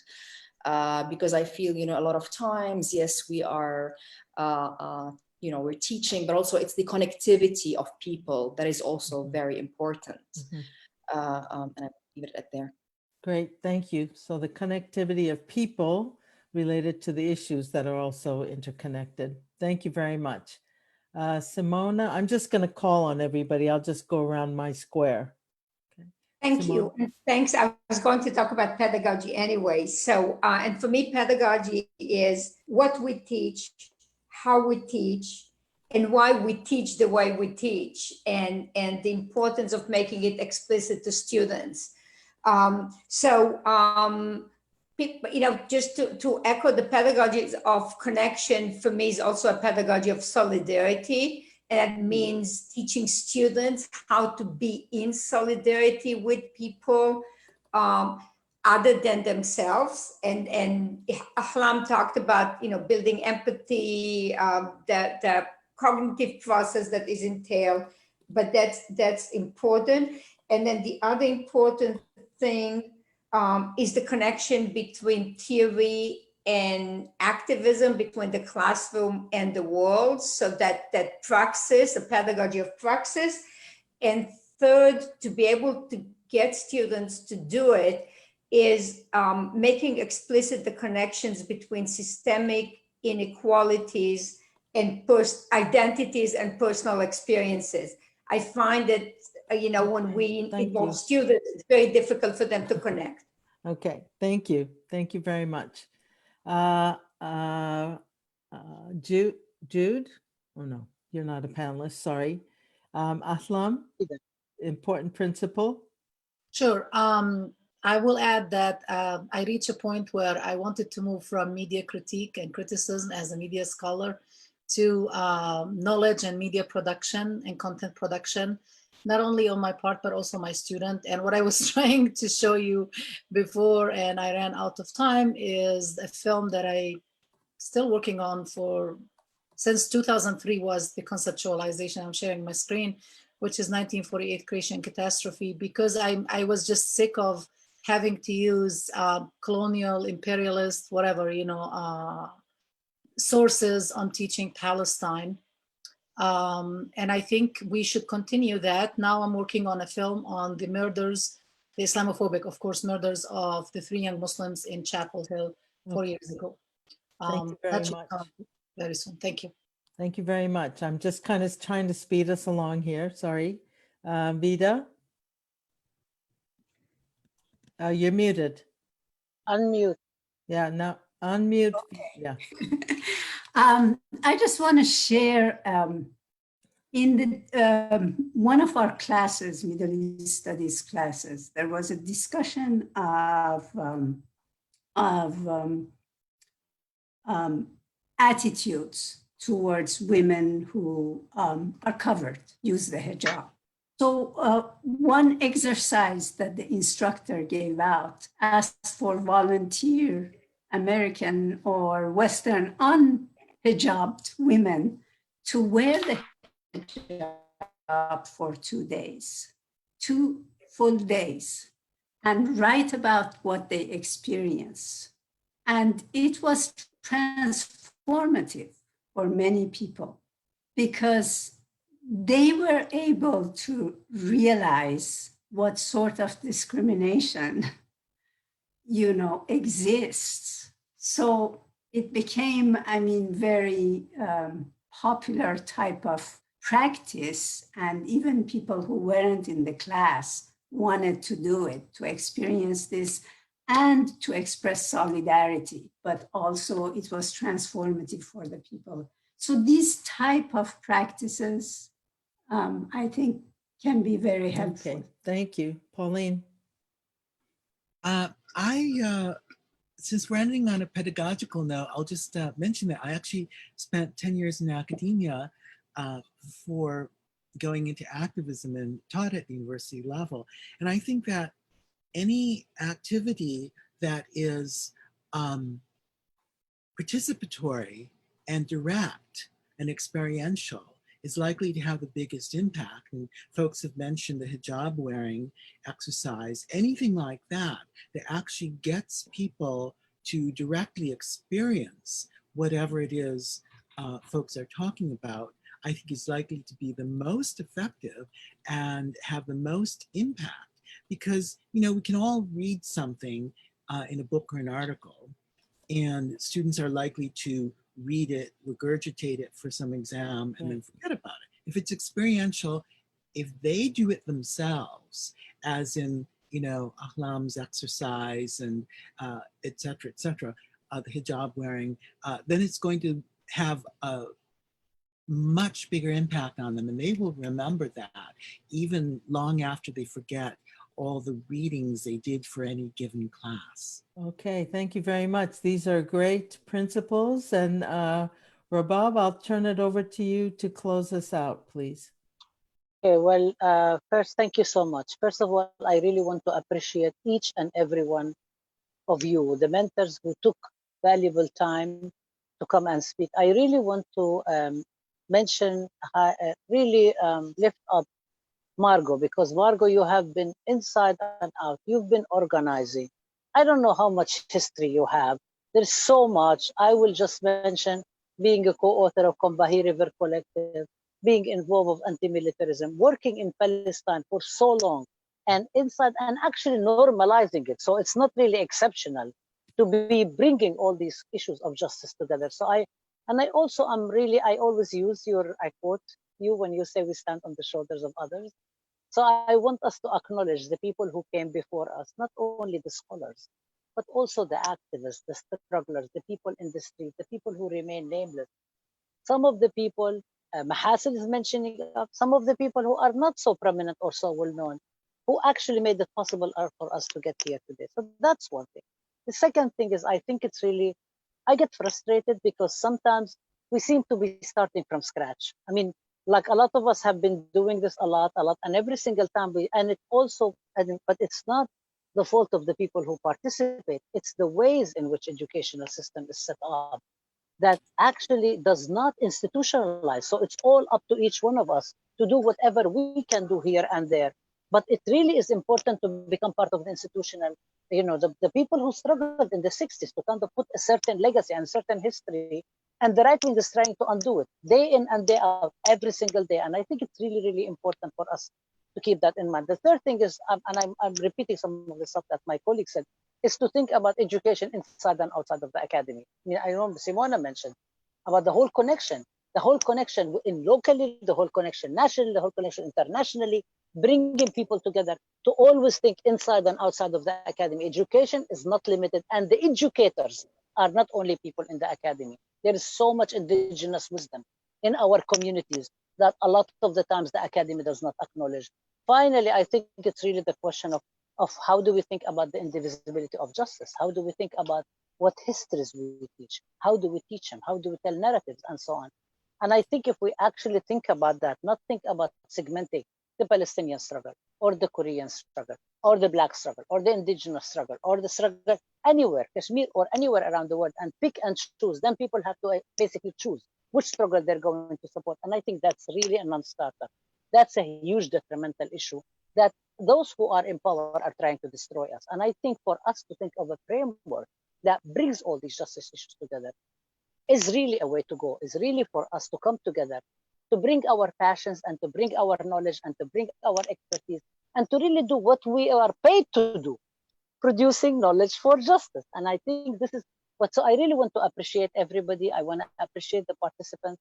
And I also want to express an apology that we did not get to have the breakout rooms and so on, but that just shows how much more we need to do, how much more we need to come together. And I really appreciate all of you. Rabab, I know I was going to give you the last word, but I have a question coming from your comments, and that is when we're asking you all to be in ethical solidarity with one another. We're asking you all to put all the issues together. Now, what I'd like to ask you all, and I think this is really, really important, is what's the best world we can imagine that we want to try to get to? Right? Freedom, justice for all, rules of our best world, in very concrete terms. What are we trying to create? What do we mean when we say freedom? What would that look like? What would that feel like? What would that taste like? What do we mean when we're talking about justice, right? If we can't imagine it, we can't have it. And so part of our one important pedagogical principle I'd like to insert in here is not just critique, as Ahlam said, but really production, but production with imagination, with creativity, right? So let's end on that. What's the best world we can imagine? And then how do we get there? Fair enough? Yeah, can abolition. Abolition. Yeah, but that's only ending, right? What are we trying to generate? What are we trying to generate? I think it's a world in which no one has that. Start a new discussion, Margot. Then who do we have to become in order to live in that world? We can't stay the same as we are and live in a world that we really want to try to create. So anyway, I'm done. Rabab, thank you. Thank you, everyone. And let's see you all the next time. Thank you. Bye. Thank you all. It was great. Thank you. Hassan, I want to meet you in Bethlehem. Oh, my pleasure. Thank you.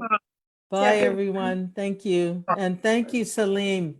Wonderful technology work. Thank you. Oh, thank you, everybody. Bye, everybody. Bye, everyone. That was great. Happy birthday.